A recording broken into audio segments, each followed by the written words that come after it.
अस्सलाम वालेकुम एवरीवन, क्या हाल है आपके? Hope you all are good. आज हमने बैक बाइटिंग का, as you know we are discussing previously part 2 हमने डिस्कस किया था, तो अब हम आज इंशाल्लाह इसको ख़त्म करते हैं और कंक्लूड हम इसको इधर ही करेंगे कि एक तो हम सिर्फ ये देखते हैं कि अब अगर एक बंदे ने ग़ीबत कर ली और इस गुनाह में था वो, तो अब इससे बचना किस तरह है और अब क्या करें। आज अगर हम चाहते हैं कि हम ग़ीबत से बाहर निकलना चाहते हैं, आइंदा नहीं करना चाहते हैं, तो फिर हमें क्या करना चाहिए? हमें सबसे पहली चीज़ ये करनी चाहिए कि हमें अपने आप को एक जगह बिठा के ये सोचना चाहिए कि मैंने ज़िंदगी में क्या-क्या ग़ीबतें की, जो पॉसिबल आपको थॉट्स आ सकती हैं रीसेंट चीज़ों की, कि मैंने यहाँ ग़ीबत की, किसी के बारे में की। आपको सबसे पहले अल्लाह ताला से रो के तौबा करना चाहिए। रोना नहीं भी आता तो एटलीस्ट सजदे में गिर के अल्लाह ताला से माफ़ी मांगें कि अल्लाह ताला मुझसे ये गलती हुई है, मैं माफ़ी मांगना चाहता हूँ। आप माफ़ करने वाले अरहमर राहिमीन हैं, तो प्लीज़ या रब या रहीम मुझे माफ़ कर दीजिए।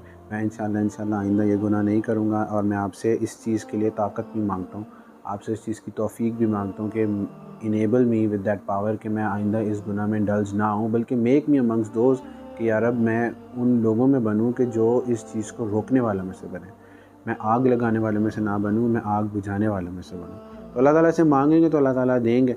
अल्लाह ताला कोई लिमिटेड तो नहीं है, अल्लाह माफ़ करे। अल्लाह ताला तो आपको पता है beyond he can bestow us beyond his imaginations with his blessings. तो हमें अल्लाह ताला से मांगे और यकीन रखें कि अल्लाह हमें देंगे और फिर उसके लिए कोशिश भी करें।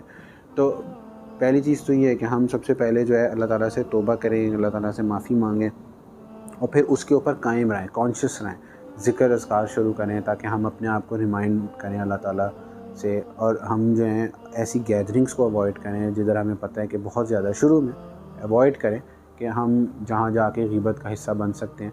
और फिर अपने आप को इतना स्ट्रॉन्ग करें, इक्विप करें कि हम अपने दोस्तों को, अपने रिश्तेदारों को आहिस्ता आहिस्ता इस चीज़ से उनको भी बाहर निकालें। ठीक है, तो ये सारी कोशिशें होती हैं, इसमें बहुत टाइम भी लगता है और ज़रूरी भी नहीं है कि it proves to be fruitful. बहुत से चैलेंजेस भी आते हैं, लेकिन ये है कि जब आप इस ट्रैक पे चलेंगे, कोशिश करेंगे, तो फिर अल्लाह ताला रास्ते भी खोलते हैं।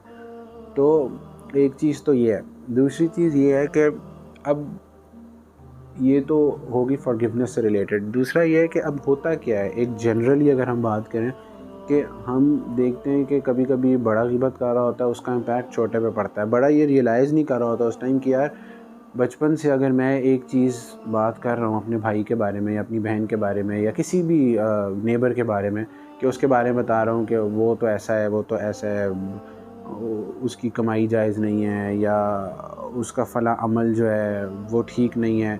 अगर आपको पता था और आपने अपने बच्चों को या किसी और को ये मैसेज कन्वे कर दिया, बच्चों को तो नहीं पता था लेकिन बिकॉज़ ऑफ़ यू पता चल चुका, तो अब आहिस्ता-आहिस्ता सोचता है ना कि इंसान एक ऐसे वक्त में अब मैं आ चुका हूँ कि यार अब मैं अंडू नहीं कर सकता। कभी होता है कि बहुत आगे जाके आपको रियलाइज़ होता है, लेकिन आपने अफ़सोस नहीं करना, मायूस नहीं होना, क्योंकि अल्लाह ताला ने कुरान में फ़रमाया ना, मफ़हूम है कि ला तक़नतू मिन रहमतिल्लाह, कि मेरी रहमत से मायूस ना हो, उम्मीद ना छोड़े इंसान। अल्लाह की रहमत जो है it is beyond our imagination. तो हमें अल्लाह पे यकीन रखना चाहिए कि अगर हमें अब लाइफ के इस हिस्से में ही 60 प्लस में अगर याद आ गया, 70 प्लस में याद आ गया, 80 प्लस में याद आ गया कि हमने गलत किया था, तब क्या करना है? तौबा करें और अब आप करेक्शन की तरफ जाएँ।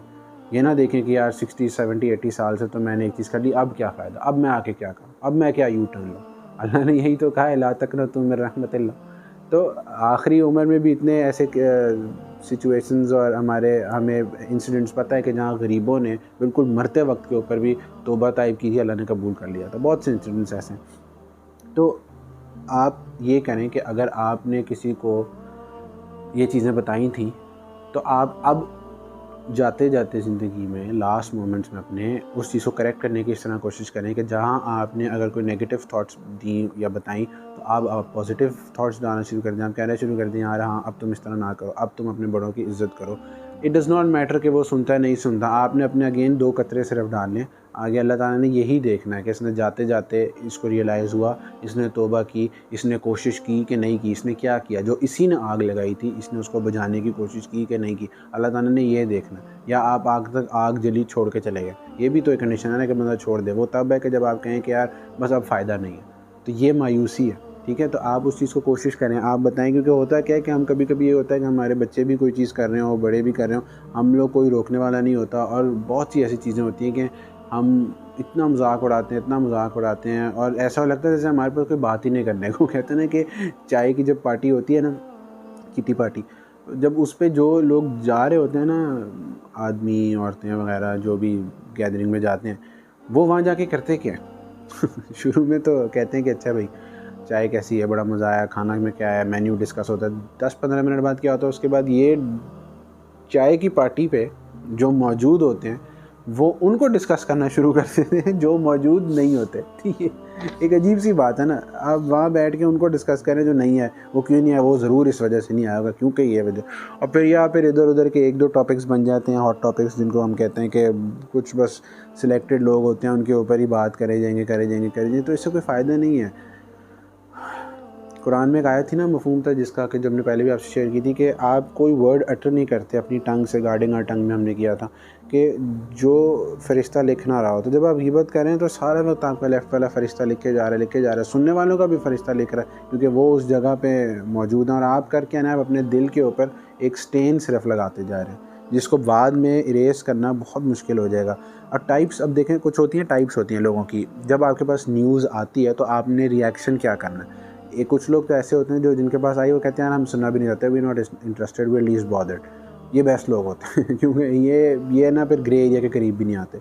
कुछ लोग ऐसे होते हैं जो सुनते हैं, वो आपस में बात करते हैं, जैसे हस्बैंड एंड वाइफ ने सिर्फ डिस्कस किया है कि यार इस तरह वो चीज़ कह रहे थे, तो वो आपस में हस्बैंड वाइफ को समझाता है, वाइफ हस्बैंड को, फिर वो दोनों they throw that out of the window के।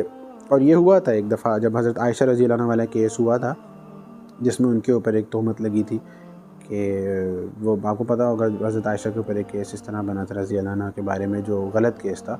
तो एक सहाबी थे हज़रत अयूब अंसारी, उनकी वाइफ ने, और उन्होंने जब बात की तो हज़रत अयूब अंसारी ने, ज़ाहिर है क्लोज़ सर्कल है, उसमें बात हुई कि भाई इस तरह हज़रत आयशा के बारे में बात हो रही है, आपका क्या ख्याल है। तो हज़रत अयूब अंसारी में अल्लाह भी प्लीज़ विद हिम, उन्होंने इतनी ज़बरदस्त बात की थी, मफ़हूम है कि उन्होंने अपनी वाइफ से कहा कि अगर तुम होती, तुम इस तरह का सिन कमिट कर सकती है। उन्होंने कहा नेवर, मैं तो कभी भी नहीं कर सकती। तो उन्होंने कहा हाउ कैन यू थिंक हज़रत आयशा रज़ी अल्लाह अन्हा ये चीज़ कर सकती है, just throw it out of the window, that's what they did. और यही हमें भी करना चाहिए। हमें आग लगाने वाला नहीं बनना चाहिए, उसको स्प्रेड करने वाला नहीं बनना चाहिए, बुझाने वाला बनना चाहिए। दैन द थर्ड कैटेगरी है कि वो लोग क्या करते हैं, वो स्प्रेड करते हैं एक्चुअली। अच्छा तुम्हें पता है ये हुआ, फलां ने ये किया, इसने ये किया, चची ने ये किया, मामी ने ये किया, ताया ने ये किया, पप्पो ने ये किया। ओ भाई, ये एक को बताया, फिर दूसरे को बताया, फिर तीसरे को, चौथे को। और कभी कभी तो कुछ ये भी होता है कि कहते हैं वो फलां को ना ये चीज़ ना बताना, बिल्कुल ना बताना, ये सिर्फ तुम्हें बता रहा हूँ। फिर वही चीज़ एक और को बताएंगे, तुम्हें बता रहा हूँ आगे ना बताना। तीसरे को भी कहेंगे तुम्हें बता रहा हूँ आगे ना। एंड में सबको पता होती है सारी चीज़ें, और सारे एक दूसरे को बस ऐसे देख रहे होते हैं कि यार नहीं पता, नहीं इसको पता नहीं पता सब में होता है। फिर एकदम निकलते तो सारे हंस भी रहे होते हैं। ये भी कुछ फैमिलीज में होता है लेकिन नहीं होना चाहिए, ठीक। और चौथी जो होती है कैटेगरी, वो वर्स होती है, क्योंकि ज़ाहिर है वो होते हैं जिन्होंने बैक बाइटिंग का ये एक सिनेरियो, एक इशू जो होता है, न्यूज़ जो होती है, ये बनाई होती है। और अब्दुल्ला बिन उबई जो थे, वो हेड ऑफ़ हिपोक्रेट्स थे। यानी इतना आपको पता है, अपने नाम हमने सुना होगा, हज़रत अब्दुल्ला, हज़रत तो नहीं कहूँगा मैं, अब्दुल्ला बिन उबई का, जो मुनाफिक थे, हिपोक्रेट थे। और सबको पता था कि वो मुनाफिक हैं और हिपोक्रेट हैं, और वो मरे भी किस में, मौत किस हालत में आई, as the head of Hippocrates. आज उनका नाम किस तरह सबको पता है, as the head of the Hippocrates. यानी ये इतना बुरा, इतना घटिया अमल है कि आप सोचें, उनको लेबल, लक़ब जो है वो इसी चीज़ का मिला। अस्तग़फ़िरुल्लाह। तो बहरहाल ये कुछ चीज़ें थी जो बैक बाइटिंग से रिलेटेड हमारे माइंड में थी, एंड वी थॉट कि हम आपके साथ शेयर करें। और भी बहुत ज़्यादा चीज़ें, अब आप लोग ख़ुद, हम सबको ये सोचना चाहिए अपनी लाइफ में कि यार हम कितनी बैक बाइटिंग करते हैं, और हम कितना अपने बच्चों को, अपने इर्द गिर्द के लोगों को भी उसी चीज़ में इंडल्ज कर रहे हैं। कल को हम चले जाएंगे, हम अगर अपने बच्चों को यही एक प्लेट में चीज़ दे के जा रहे हैं कि हम भी बैक बाइटिंग करते हैं, वो सोचेगा मेरा अब्बा भी बैक बाइटिंग करता रहता फना बंदे के, वो भी वो, उसके अंदर भी वही चीज़ ट्रिकल डाउन करनी है, उसने भी वही करना है, आगे उसने अपने बच्चे को बताना है। तो then when we all are in our grave one day, वो वाला टाइम होगा कि मैं कहता हूँ ना, कि पहले भी कहा था आप लोगों के साथ कि वो फिर हम अनडू नहीं कर सकेंगे। आज हमारे पास सांसें हैं, आज हमारे पास टाइम है, तो हम बेहतर है कि अपने बच्चों को ये चीज़ बताएं कि बेटा कुछ नहीं होता, अगर तुम सुनो ऐसी चीज़ तो तुम उस पर मिट्टी डालना, तुम उसको आगे कन्वे करने वाले मत बनना। हम ये चीज़ नहीं कहते, हम कहते हैं हाँ वो फलना ऐसा छोड़ दो, तुम भी बात करना छोड़ो, तुम भी ये ना करो, तुम भी वो ना करो, तो हम इसको अंडू नहीं कर सकेंगे और बाद में हमारे पास मौका नहीं होगा इस चीज़ को ठीक करने के लिए। आज हमारे पास मौका है। आज कितने लोग पिछले साल थे जो अब नहीं है, उससे पिछले साल थे जो पिछले साल नहीं थे, और ये ऐसे ऐसे चलता रहेगा। इसमें एज मैटर नहीं करती, छोटा बड़ा, आहिस्ता आहिस्ता हर एक ने चले जाना है। कुल्लू नफ्सिन ज़ाइक़तुल मौत, सब ने चले जाना। एवरी सोल शैल टेस्ट डेथ। तो हमें ये सोचना चाहिए कि हम इस दुनिया में क्या कर रहे हैं।